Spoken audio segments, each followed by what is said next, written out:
This entire military is one cohesive, dedicated force. And the threats to our nations, they don't sleep. They're watching our every move. Iran, Russia, China, North Korea, ISIS, Al-Qaeda. They may be watching this right now. Our military should not be mistaken for a cable news gabfest show. We don't care what you look like. We don't care who you voted for, who you worship, what you worship, who you love. It doesn't matter if your dad left you millions when he died or if you knew who your father was. We have been honed into a machine of lethal moving parts that you would be wise to avoid if you know what's good for you. We will not be intimidated. We will not back down. We don't want war. But if you want war with the United States of America, there's one thing I can promise you, so help me God. Someone else will raise your sons and daughters.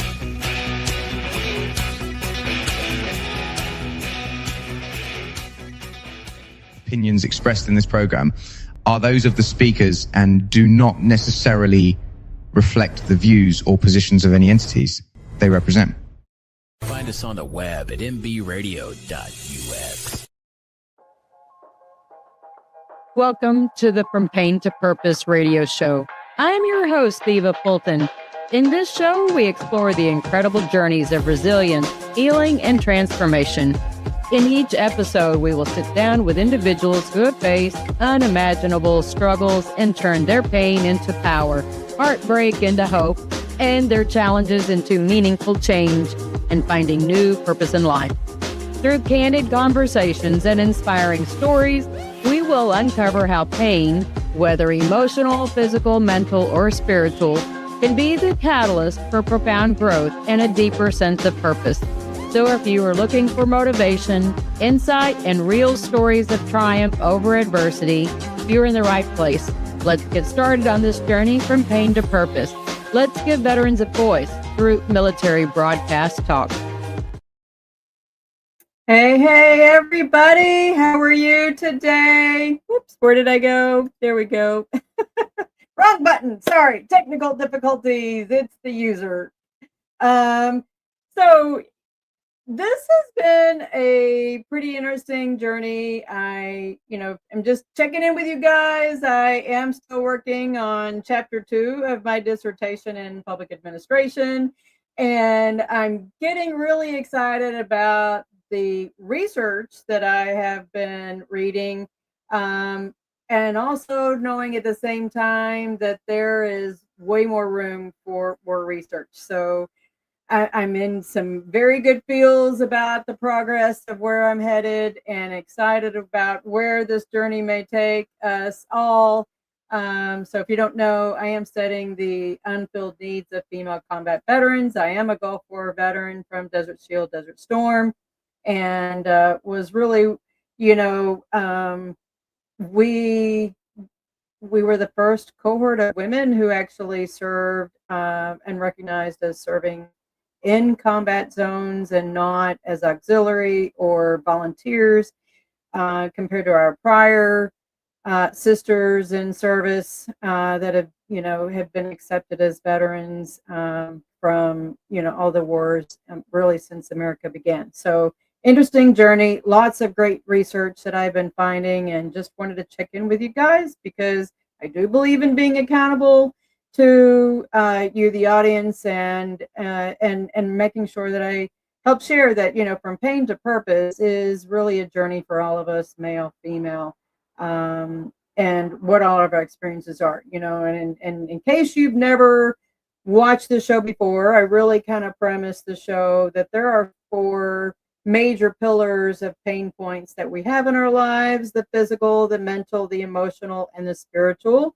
And sometimes any of us can cross any of those. And when we start getting weak, if you think about our stability as a chair that we sit on with 4 legs of pain points, when we have one that starts, getting a little crooked in life, then we know that we have to work on some stabilization. And really, that's probably one of the things that has brought me to this point from my experiences, both pre, during, and after military service, and really trying to bring not just bringing a female voice to this stage, but being a voice for veterans in general, and I look out for lots of people and see what their journeys are doing. It's often interesting to see how did we each get to this point, and how we found purpose in life, or are we struggling in purpose sometimes, because that's always the thing as well. And when I'm looking for guests, sometimes they wonder, am I a fit for your show? And really, you would not believe the connections I have, uh and and talking with them, and they realize, oh yeah, I do have a pain to purpose story. Of course you do. We all do. Because if you don't have a pain to purpose story, what bubble are you living in? Because I wonder, are you living life, for one? And then two, how are you managing to not experience challenges in life and figuring out how to overcome them? Because I bet you have had a pain to purpose story. You just didn't know how to identify it as such. And I tell you about my next guest today. I'm super, super excited. And Bill, you probably didn't know, but it was the fact that you were using poles in one of your picture that captivated me. I was like, I gotta get to know this guy, because he's all into, using the hiking poles, and like minds, we tend to gather, right? So I wanted to just kind of start picking his brain and see where his journey has taken him. So Bill Jensen is our guest today. He's the CEO of the, why am I not saying it right? I got the Captive Audience. I will be sharing his website pretty soon, but he was in Special Forces, the Green Beret, and with experience and expertise in Afghanistan, Iraq, Syria, Eastern and Western Europe, South Korea and North Africa. Way more years in service than I could ever even have thought of. He's been through a lot of different things. He has experience with international anti-kidnapping as an expert, combat medic, crisis management, hostage negotiator, and the list goes on and on and on. And that's not any kind of a joke by any means. He has way more experience. I was really thought this was very timely given the circumstances, the news that we saw last week. And I thought, wow, I need to have this guy on my show, because I'm sure there's some lessons learned for all of us there. So anyways. The interview of the week is brought to you by Jersey Mike's, a sub above. Hey, Billy, how are you? I'm doing well. How are you? Great. Thank you for coming on the From Pain to Purpose radio show. Yeah, it's my pleasure. And you are not located very far from me. You're just on the other side of the bay. Yep, over in Northern Virginia. Okay. That's still just a nice little hop, skip, and a jump away. So, did you like my intro on, yes, he has poles. So I got you. Yep, I have been using them a lot. They, as the back has been has seen far better days. It's those poles bring a lot of stability when you're out on the trail. For sure, don't they? Not just going down, but going up the hill as well. Yeah. Do you do like I do? I kind of feel like the way I've described it to people, I've become like this. I hold them like, now they're spider legs. I hold them on top, because mine have like a little cap on the top of the pole. And so they act like extensions of my hands via my arms. But I walk downhill more like a spider than I do. Does that make sense? Yes. Yeah, I tend to do that as well. Okay. Well, I didn't know if that sounded like it was. Is there a technical term for that? Because I just call it my spider walk. No, I haven't even given it any thought. Okay. I just do it. Me being silly. Me being Yeah. silly. We do have some people watching. Hey everybody, we've got Tracer on. So if y'all don't know who Tracer is, she says hello here. She's one of our other hosts on the show, and you have one of your friends, I think, Marianne Davis is watching. You know Hmm. Marianne? Yeah, that's my sister. All right, hello, Sister Marianne. So I think when you don't post on Facebook a lot, but I did see the polls and I saw a lot of what you're doing. I was like, he looks like he would be an interesting guy to interview, because I'm sure that through all of your experiences in the military. Oh, Soldier Girl Coffee is watching. Yes, welcome. Uh, that you probably have some kind of stories that you can share. I got a chance to listen to 3 podcasts that you were on. I think that was a James Bond series, that Yeah, being James being James Bond. Bond, Yeah. right? And that was pretty interesting to hear some of those stories. Um, you know, where do you want to jump in? Well, I guess I can give you a little background, Yeah. um, and kind of where how captive audience became, or how got to this point. So I spent 26 years total in the Army. I started out as a medic in the reserve. Did uh, did 4 years in the reserve. My initial attempts at college were quite pathetic, so I went active duty and did another 4 there, and that was great until I worked in the hospital at Fort Bragg on female medicine, and that wasn't very thrilling for me. So I You don't recla- say. reclassified to cavalry scout. I did that for a few years and went through special forces selection, and was selected. And I was in the I made 2 attempts at special forces school. I ended up with a broken coccyx and my first attempt, and never let it heal. So I ended up going back to big Army for a little while, and then came back, and I was in the very first class after 9/11, after the towers fell.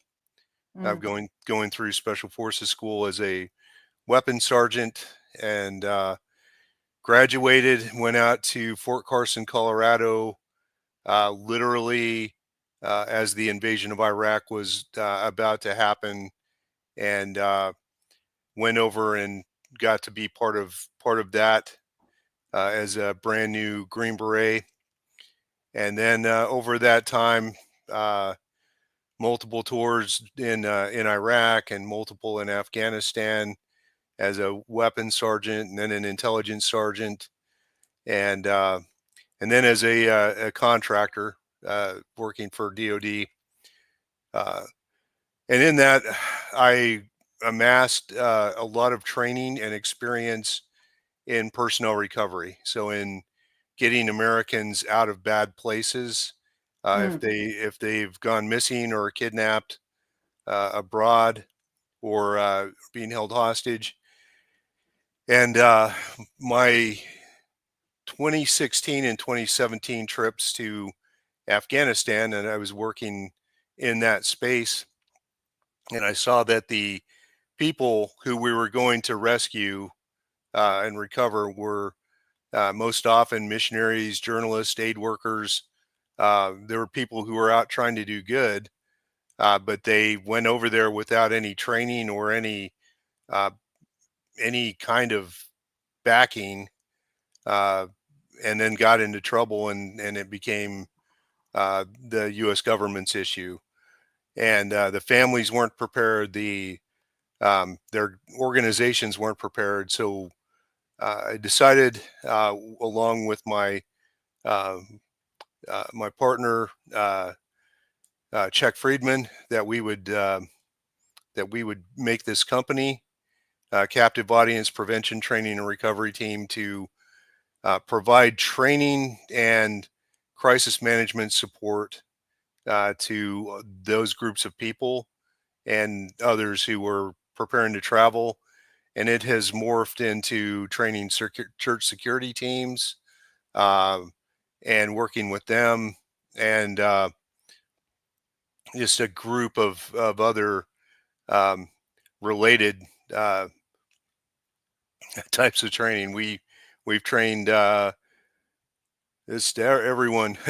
every from groups who are traveling into the wilderness, providing wilderness medicine training, uh, to in the past couple weeks, we've done everything from uh, executive protection related training, women's concealed carry training, uh, wilderness first aid training. Um, yeah, it's just been a mix, but that's kind of how we're continuously operating, and that's what got us here, into this space. Yeah, we even So got is trained hostage negotiators to be able to provide support, which was not something that was part of the standard military training. So yeah, it's been a great journey. I bet it has. As you started, talking about that journey, and I don't know if we didn't talk about this in our pre-show discussion, but it kind of reminded me about the whole purpose of why we had a contingent of people who went down to Grenada, and to rescue those people out there. I would have thought that we would have uh, had some had some training that would have been put together between then and now, or is it that there just hasn't been enough training to prepare people for going in those situations who are not military? There's a lot of training that that is available to some of those organizations, and then some of them they have training, but Not the very right kind of it's training, not the right kind of training. They're not getting the anti-kidnapping and hostage survival training. They're getting this is how you survive in an austere environment, which is great. or But maybe a country affiliation training, but it's not the oh shit, how do I get out of here situation kind of training. yes, it's not. Hey, how do I stay out of trouble and not come up on the radar?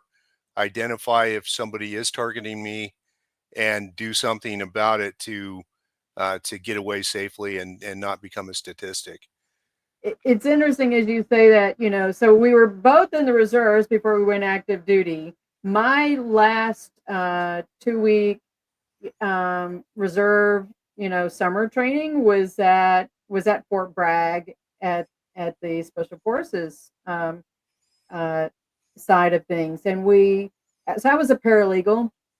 This was before this was, I think this was in 1989. So I guess the military must have known that things were ramping up even in 1989. I think that was my last 2 weeks that I did was at Fort Bragg, and we did country law studies on a whole plethora of countries, everything from what is the general customs there to how do companies buy things from each other, and what is the expectation? Is it bribe or is it not bribe? Is it when does it cross the lines? So that was one of those my rare insights and being able to work around the SF field of things. But I remember there are some different folks out there uh, that even the NCOIC that we were dealing with, he had to go and talk to somebody, and I was 20 at the time. I was a little, young, uh, I was an E3, I think, at the time. Anyways, um, he's like, be careful because some of the SF guys, you got to be careful with them. They're not all created the same, you know. And what he was talking about was this guy at the front door that I thought, seemed he was quiet, but he was like, don't talk with him. He was recruited from the Atlanta Police Department as a sniper. So, anyways, I just thought I'd throw that out there. Yeah, there's a big um, a lot of disinformation out there about who Green Berets are and what they their personalities and what they do.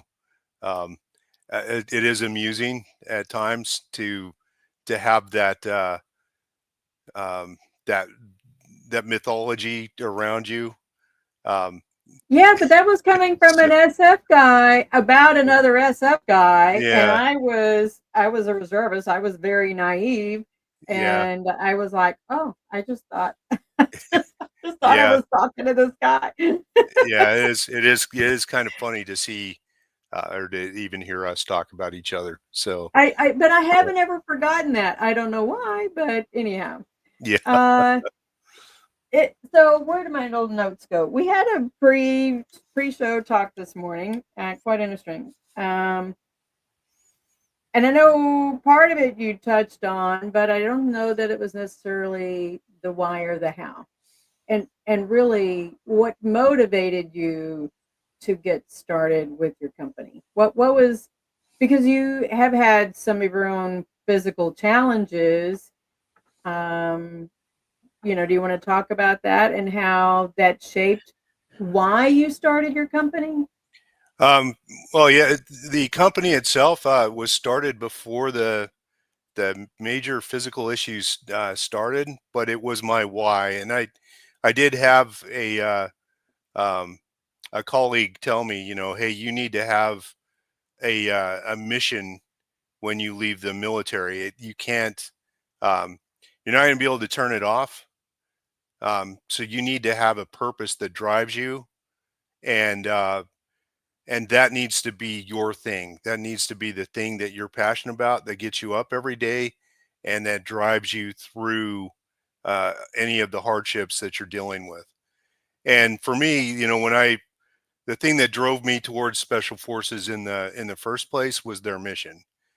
Their mission was dealing with, the motto of special forces is "De oppresso libera," which is to free the oppressed, and that's the mission that I'm like, yeah, I'm all about that.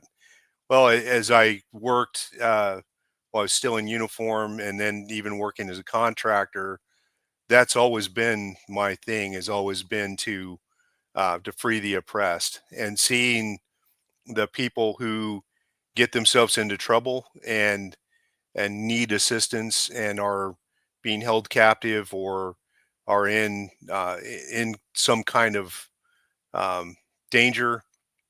Uh, I really, that drives me, is to be able to get out there and be support, if to help bring people home, to train them, to not be a statistic, to provide training to the community, building resilient organizations like church security teams and others that we've worked with, and even the women's self-defense and women's um, concealed carry courses that we run. Again, that's something that I believe in, but it drives me and gives me a sense of purpose. So uh, just over 2 years ago, well, it was about 3 years ago, I had a hypertensive crisis. My blood pressure was ridiculously high. We couldn't figure out what it was. Um, Finally figured out after several months that I had um a large 5.3 centimeter aneurysm on my ascending aorta and a Mm, calcified heart valve, and my heart was not doing very well, and I was a ticking time bomb with that aneurysm. wow. Uh, So I went in and I had open heart surgery, had that all corrected. Now part cow, as my ascending aorta is cow, and my uh, heart valve is also.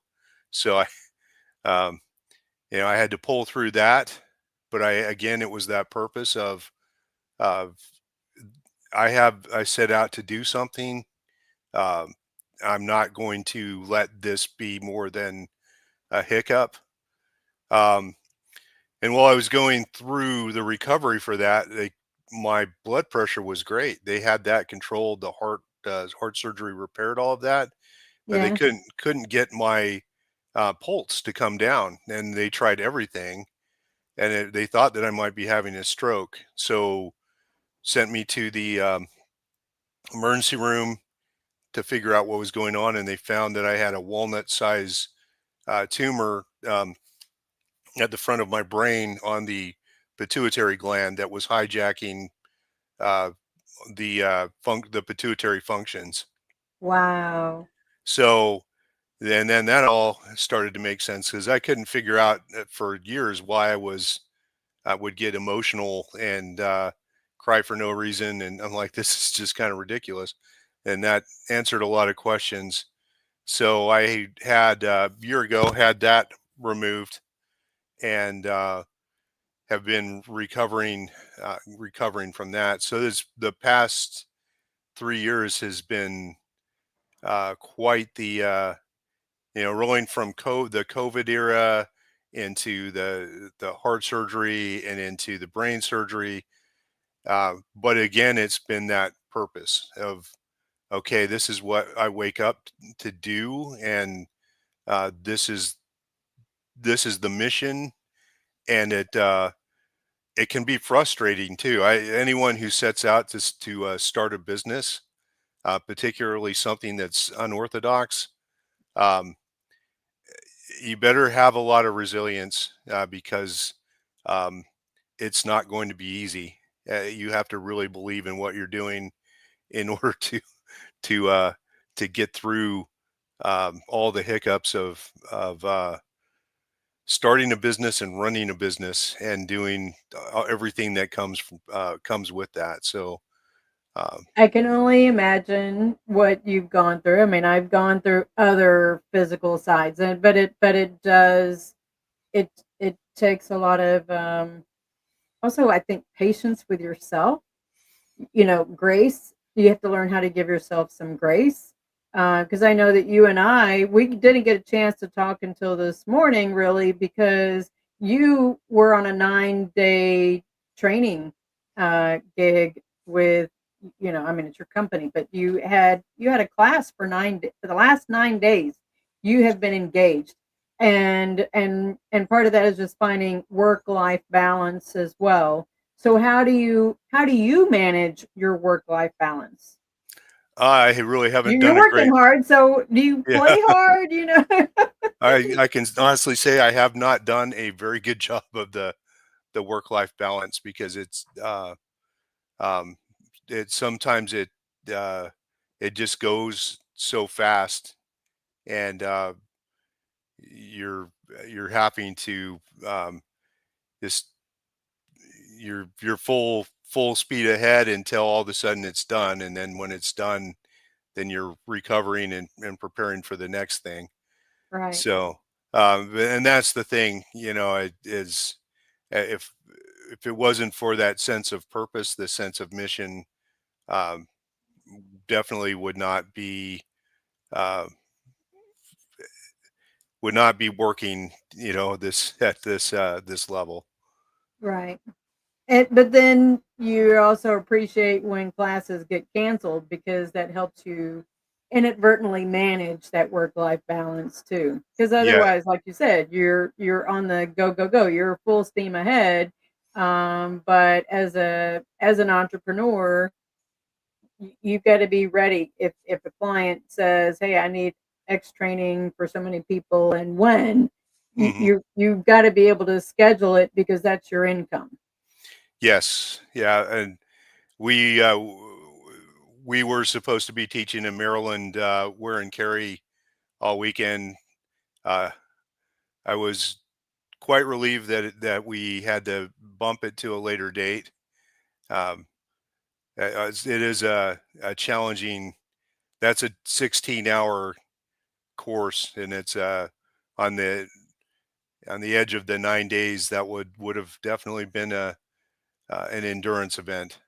Right. So yeah. Yeah, for sure. I can only imagine. I'm pretty impressed with the the directions you've been taking so far, and being able to overcome. I talked about it on some of my earlier shows. It's like you learn that song growing up about I'm going on a bear hunt. I don't know if you remember that song. Oh Because you're yeah. going on a bear hunt, you got to go over it, got to round it. But that's how we've learned how to live life and adjust as from the military too, right? That was just a precursor song, but I understood it when I went through the military. We just got better at learning how to navigate those things, those challenges in life, which I think is this is a good point to kind of pivot for both people who have served and maybe even for those people who have not served. And I'm going to get into um, the threat assessment of what's happening and seems to be happening on a little bit more prevalent level is, let's say we're at an event. We could be shopping at the mall. We could be, attending church. And I know that I've seen at church for years, both in some of the mega churches and even the Catholic Church, that the deacons they're all caring. They have their security system set up because I can see their earpieces, and they are communicating with each other. But in some of these instances, whether you're in a small church or at a very public event, what are some of the things that we can or should do? It all starts with your preparation before you even go. Really, it's first and foremost, and it's what the tools that you're carrying with you. Your biggest weapon is your mind. Hmm. So it's getting some training and some understanding of security awareness. So I always tell everyone that comes through any of our courses, the first thing that I would recommend doing is taking not only a basic first aid class or basic CPR class is not enough. At a Right. minimum, everyone needs to have first aid CPR training and a stop the bleed course. But I recommend investing in the 16-hour wilderness first aid course, because that gives you such a broad depth of things that could go wrong. Everything from you're on a weekend trip and you're in an austere environment. Someone has and you're out in Colorado or whatever, and now someone has altitude sickness. That's not something we encounter every day. Um, or something catastrophic happens. There's a lightning strike, uh, or now you're dealing with a bullet wound, or something bigger. Having that good level, 16 hours is really not a that great of an investment when it comes to your life or the lives of your loved ones. Right. Getting spending that kind of time. So I always say it should start with that first aid and CPR and getting those fundamentals down and having that good knowledge. But if all you can do is get that basic first aid, stop the bleeds are only a couple hour courses. They're generally free to the public, but um, get some stop the bleed training at that minimum, so you understand how to use a tourniquet, how to pack a wound, how to uh, deal with a someone that has a penetrating injury to the chest. Those are going to be those fundamentals that are going to be most helpful, and you never know when you're going to need them. Second thing is getting some kind of self-defense training. So at least once a year, go to a self-defense class of some kind, and learn, the things that we teach of, you win 100% of the fights that you're not in. So avoid, recognize your self-defense should be recognizing that there is danger that's about to happen and trusting your gut. I've never been in any kind of situation that I didn't feel coming first. So, trusting that, and being prepared to go the other way, or just saying, I'm not going to go. Um, and then, if you can't avoid the conflict, try to escape it, and don't stay there. And the last thing, that you might have to do, is defend yourself. So, um, whether Yeah, that, because I think when you and I were talking earlier, we talked about those F's, the fight, flight, freeze. I think we covered fear. No, yeah, flight, faint, fight or flight, freeze, and uh, faint, and faint, fawn. fawn, and then hyper arousal, which is the last one. Yeah. Okay. So yes, you really need to challenge your sympathetic nervous system and do hard things as well. And so you get that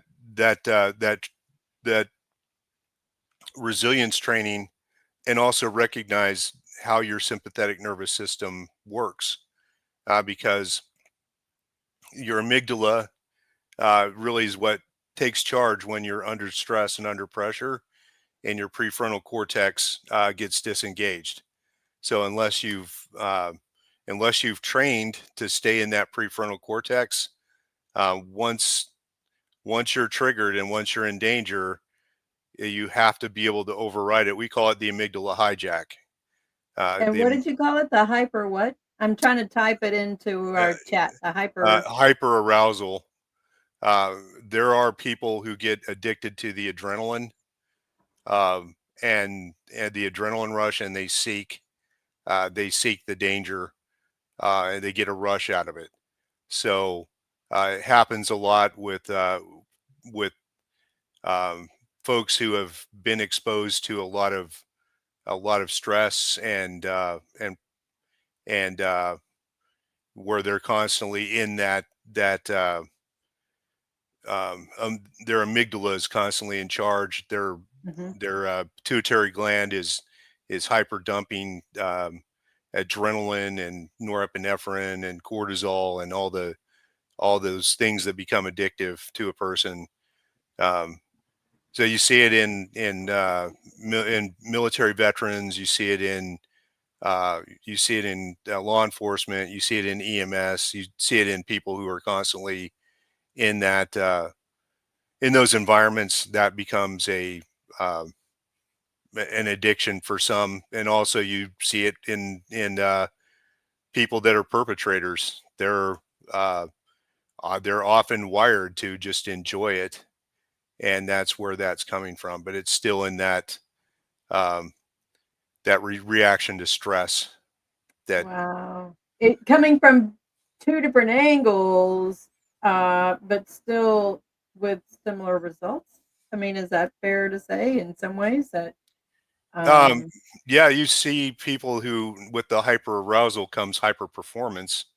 In a lot of cases, people who've they're addicted to it, and that becomes their homeostasis, and they seem to thrive in that element.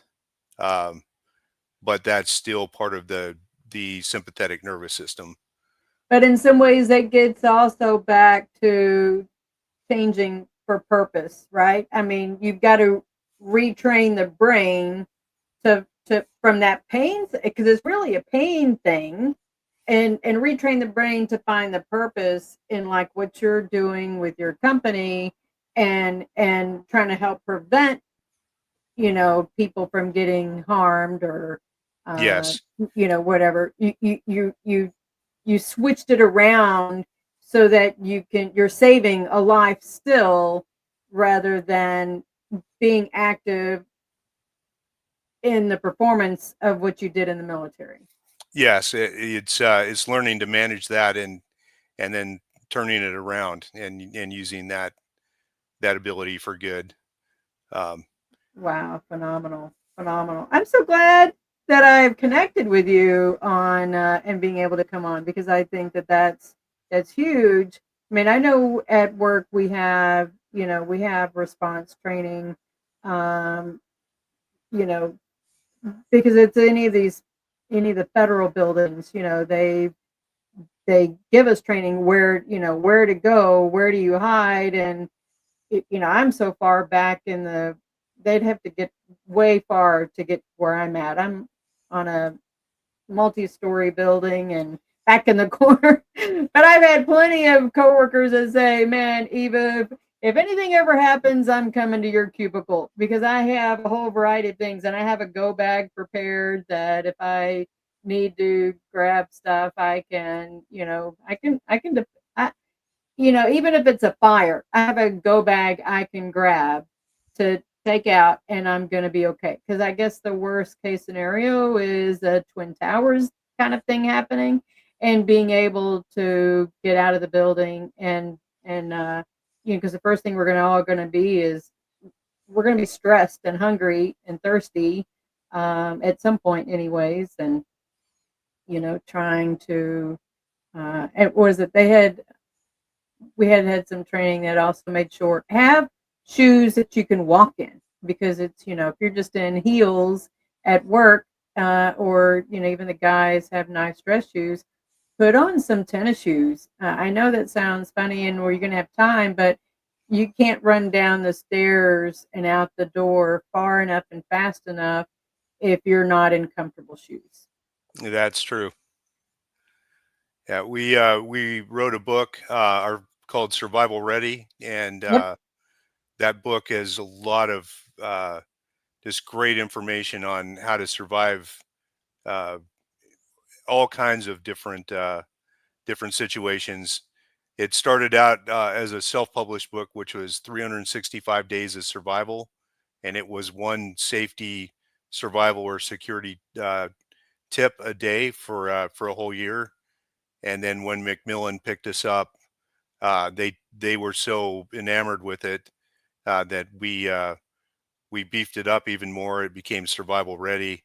That we called it our tactical devotional. So you could literally read one tip a day, and in a year you would have um, just all the tips and tricks that just give you a lot of extra knowledge in how to deal with things. So this Um, book is on Amazon. I think you said it's also on Barnes and Noble as well. yes, Uh, I've seen it at Barnes and Noble, a lot of other bookstores as well.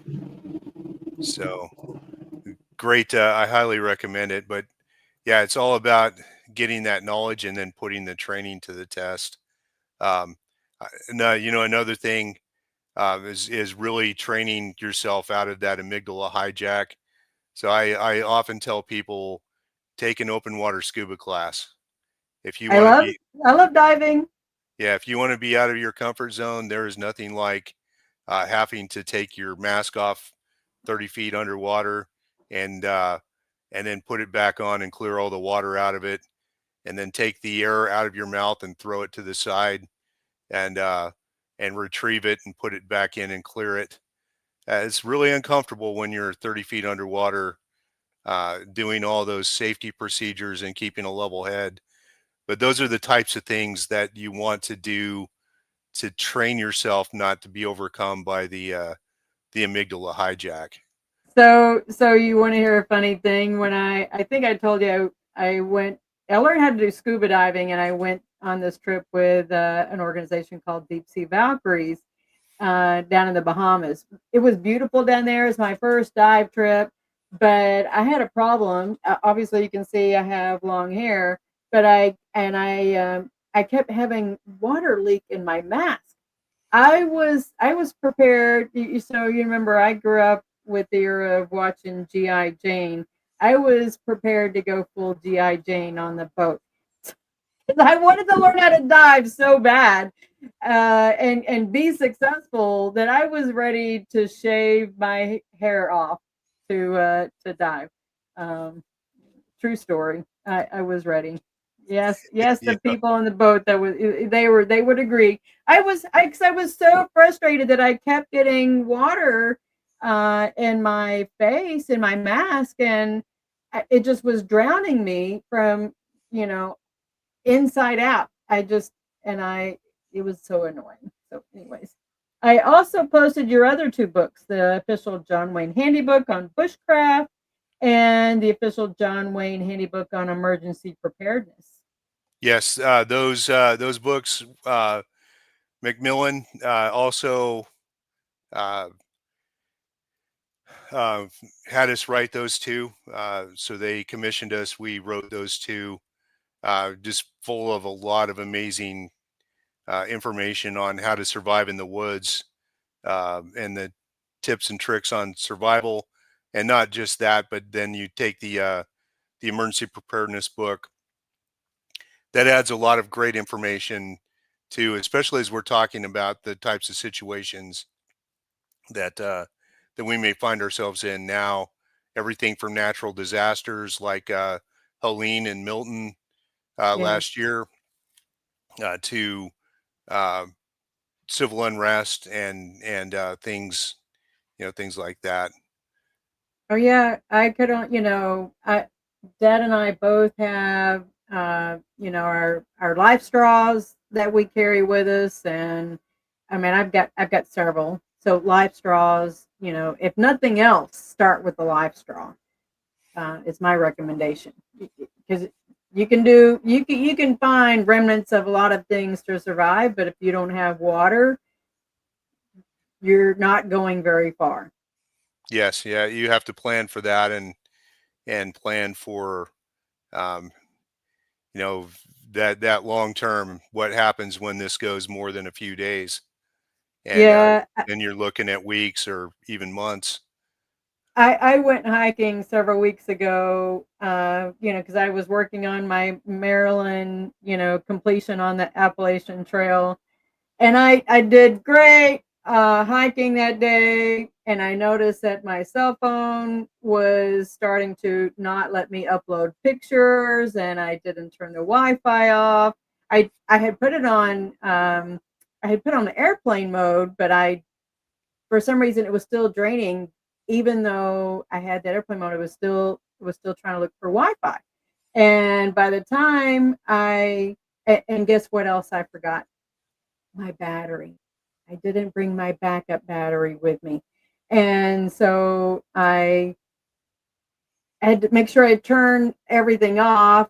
And the next morning, I had some my watch had died very early on my hike, so that was useless for me. I've got the Apple Dive watch, and so that was useless. Um, so I woke up the next morning ready to, call an Uber to go back to where my truck was at, at the trailhead. And guess what? My phone was in the red and my Uber app had not updated. And I was like contemplating, do I put this out on the road to try and hitch a ride back to my truck? Fortunately, that's where, because I don't have one of those gizmo phones to that I can use as a radio, whatever that is. A Garmin, right? It's a Garmin phone. I haven't Hmm. bought one of those yet. The Garmin InReach. I carry a spot beacon. Spot beacon will connect via satellite, and I have pre-programmed messages that I can send to people in my contact list. But Oh, then, see, I need to get one of those. Yeah, so you and I got to talk after the show, or send me a link on what it is I yeah, need to get. But I was like, I was almost panicking. So I was able to send a text message to my son. He's in Texas. He doesn't get up early, so he was out. Dad doesn't know how to order Uber, so Dad was out. And I tried calling my friend in Florida, and he was out in the boonies on a golf course, and and he didn't have any way of being able to order me a new, because I dropped a pin where I was at. It wouldn't have been hard once they could get, in the app to order it. But by the grace of God, I was able to get I had to, in order to get the Uber app to update, I had to delete a bunch of saved videos and files off of my phone, so I had barely had enough battery to be able to get the Uber ordered and made it back. But I was going in full stress mode, trying to think through, all right, what do I do? What do I do? What's the, and I know it sounds like a very simple situation, because I didn't pre-plan and think. I mean, all these other hikes, I've carried the battery. If I'd had the battery, I wouldn't have had all these other problems. But it was all of the other things that kind of added up as my own little worst case scenario. And, I just kind of thought through methodically, fix this, fix this, fix this, for it to all work out. Yeah. We in our training, we teach everyone, it's called the acronym PACE. So you want to have a PACE plan for your communications. So your primary method of communication is generally your cell phone. Yeah. Your alternate, for us, that's that spot beacon contingency. We recommend, especially if you're going to be in the backcountry, getting your basic ham radio license, the technician license, which is really not overly complicated. But in that emergency is having some kind of, we're talking smoke signals and panels and Oh, yeah. signal mirrors. But I know my phone, when I'm up there on the AT, it'll ask me, hey, we're switching to satellite if I ever have a problem, so I know that part is there to actually make it, I've got that connection, but I was down in the valley, so that was not going to work. So, let's see. I finally got the email for your company. So if you want to go ahead and talk about how to reach you on your company, there's yes. your Facebook. Yeah, so our Facebook, that's usually where we advertise our classes. About a week and a half from now, we're teaching a hybrid wilderness first aid class with survival med. So if you sign up, then you get 8 hours of coursework from survival med that you do ahead of time online, and then 8 hours with us in the woods. We go through in detail a lot of things to be aware of in the outdoors, and a lot of great hands-on training with that. We're running a urban rifle and pistol course. It'll be out in West Virginia here in a few weeks, and that those are up on our page right now.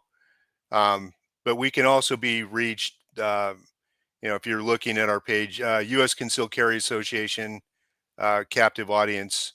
If you look on that site, usually a lot of our courses are there, but we do provide private training, and you can reach out to us on our Facebook page or through the website, and we can get back to you about any kind of private training your organization might want.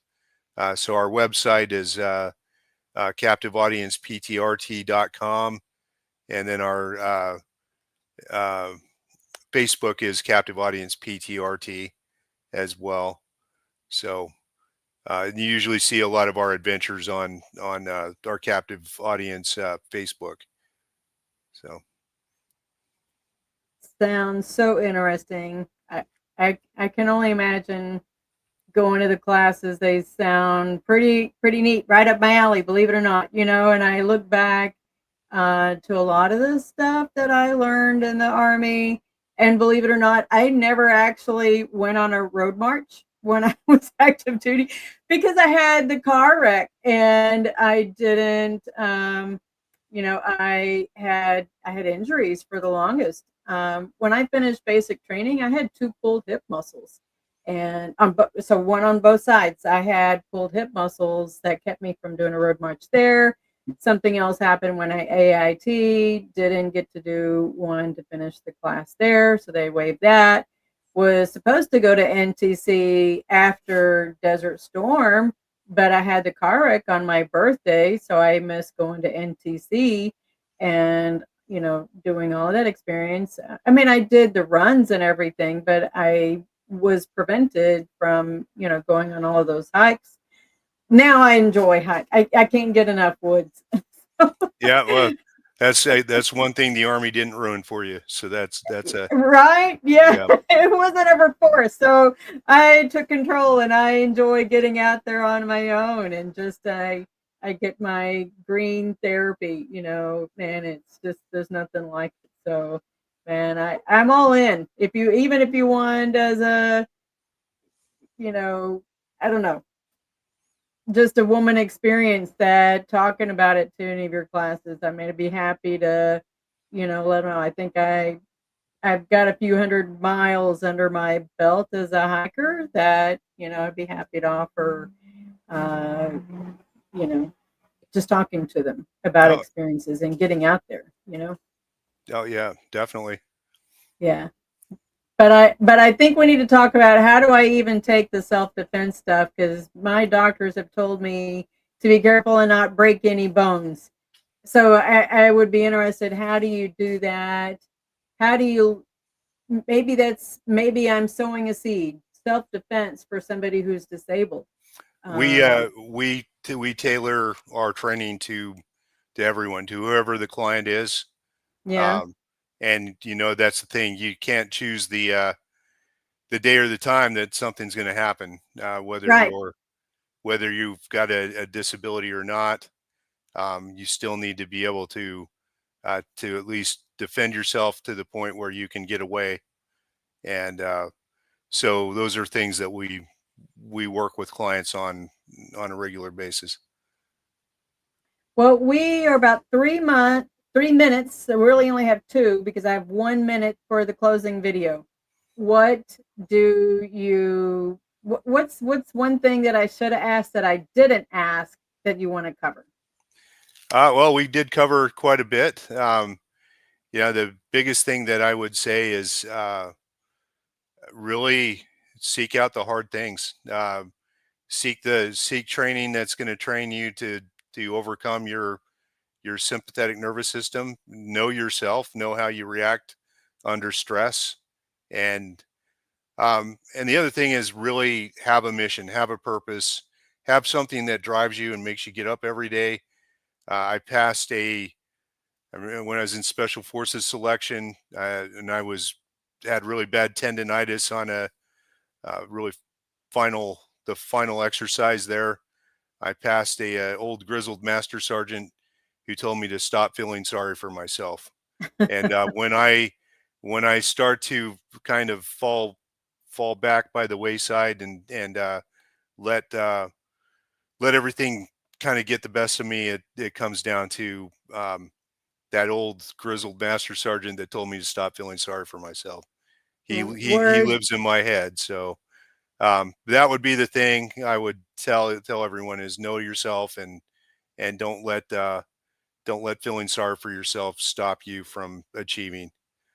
Powerful words. Thank you so much, Billy. Well, coming up on my show next week, it is Dr. Katie Baillo. She's a good friend of mine from North Texas. She graduated. Woohoo! She's an academic, Dr. Katie Baillo, representing North Texas. And I'm super stoked that she's coming up. I don't have a guest for October 4th. So if you want to come on, let me know.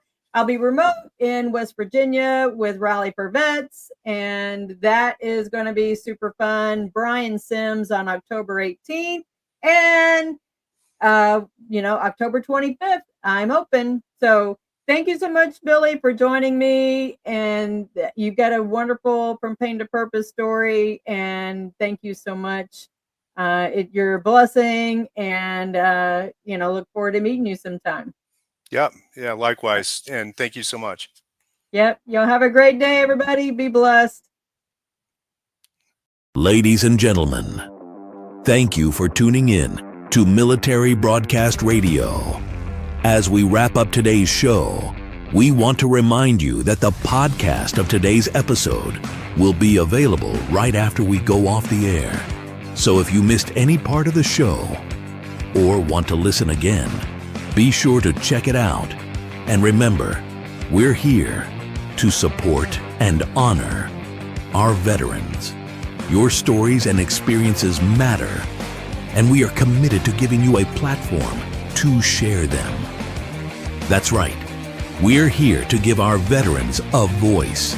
So don't forget to catch the podcast and stay connected with us. Giving our veterans a voice.